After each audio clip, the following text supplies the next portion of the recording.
श्री महाभारत खिल्ल भागे 300 अध्याय में पृथु का राज्याभिषेक तथा दैत्यों और देवताओं द्वारा मंत्राचल के मंथन, दंड द्वारा समुद्र का मंथन, समुद्र से अन्य रत्नों के साथ अमृत का प्राकट्य और राहु के सिर का छेदन।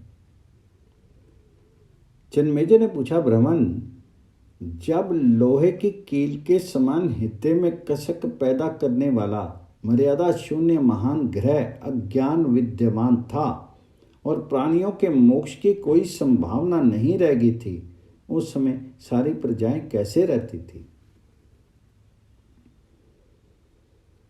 तो वैशंपायन जी बोले, राजन, पूर्व काल में प्रजापालन रूप और धर्म में तत्पर रहने वाले प्रजापति ने ऋषियों को साथ लेकर के वैन कुमार पृथु का प्रजाजनों के राज्य पर राजोचित कर्म करने के लिए अभिषेक कर दिया।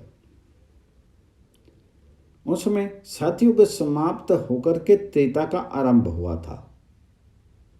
ऐसे समय में पृथु को अपना संरक्षण पाकर के सारी प्रजा आपस में कहने लगी, ये हमारे सर्वोत्तम राजा हैं, हम पर अनुराग होने से ही ये हम लोग के राजा हुए हैं, हमें जीविका वृत्ति देने वाले ये ही हैं, ये अनेक प्रकार के शिल्प कर्मों के प्रवर्तक होंगे, अपने सत्य प्राप्त भगवत अर्पित कर्म से ये समस्त प्राणियों के जीवन निर्माता होंगे।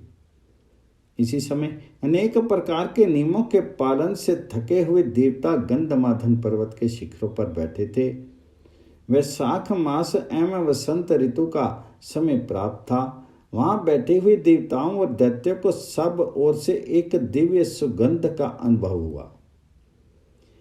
वे उस गंध से मदमत हो गए।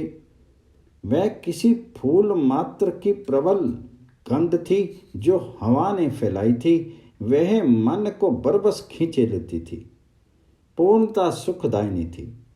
पृथ्वी तल की वह सबसे उत्कृष्ट गंध थी। उस सुगंध से दैत्यों का कुछ विस्मय हुआ, उनका मन प्रसन्न हो गया और उन्हें बड़ा सुख मिला। उस गंध से उन्मत्त होकर के वे सब एक साथ होकर के बोले, जिसके फूल मात्र में ऐसी शक्ति है उसके फल से ना जाने क्या होगा। कर्म विषयक बुद्धियां नाना प्रकार की होती हैं, उन्हें अनुमान से जानना चाहिए। उनमें से कुछ तो शुभ मोक्ष साधक होती हैं और कुछ अशुभ भोग साधक होती हैं। देहधारियों को बुद्धि के बल से उनको समझना चाहिए। अतः हम लोग समुद्र के जल के भीतर औषधियों को डाल करके इच्छा के अनुसार रूप धारण करने वाले विशाल एवं बलवान मंत्राचल के द्वारा उसका मंथन करें। हम सब एक साथ अमृत की प्राप्ति के लिए उद्यमशील हों और उत्साहपूर्वक समुद्र का मंथन करें। इसमें हमें सोमज जल अर्थात अमृत प्राप्त होगा, जिसे पी करके हम इच्छा अनुसार रूप धारण करने में समर्थ एवं अमर हो जाएंगे। महाबली विष्णु ही उन देवताओं की ओर से अगुवा होंगे। हम अमृतपान करके अमर हों, अपने शत्रुओं देवताओं के साथ स्वर्ग तथा भूतल का सुख भोगेंगे।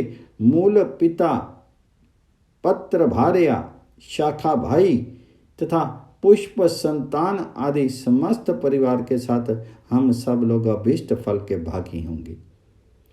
इस अवस्था पर भी हम सुधापान करेंगे और ग्रहों अपने भागों को ग्रहण करेंगे।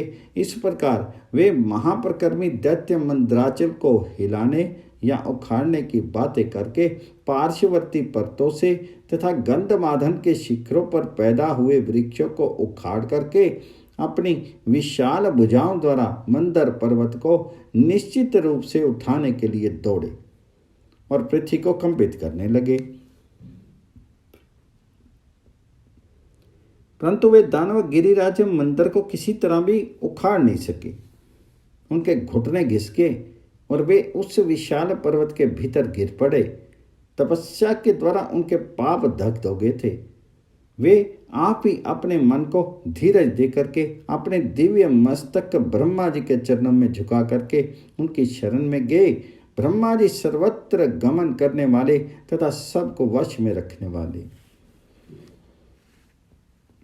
उनकी बुद्धि सदा समस्त लोगों के हित चिंतन में लगी रहती है। वे उन दैत्यों का मनोरथ जानकर के लोक हित की कामना से नाना प्रकार के वाक्यों तथा उत्तम वर्ण संपत्ति से युक्त वाणी बोले। सशरीर होकर भी उन्होंने अशरीर वाणी का प्रयोग किया। उन्होंने कहा, आदित्य, वसु, रुद्र, मरुदगण, देवता, यक्ष, गंधर्व और गानपरायण किन्नर, ये सब एक साथ मिलकर के अमृत के लिए प्रयत्न करें तो विविध धातुओं से रंजित इस महातेजस्वी पर्वत को उठा सकते हैं।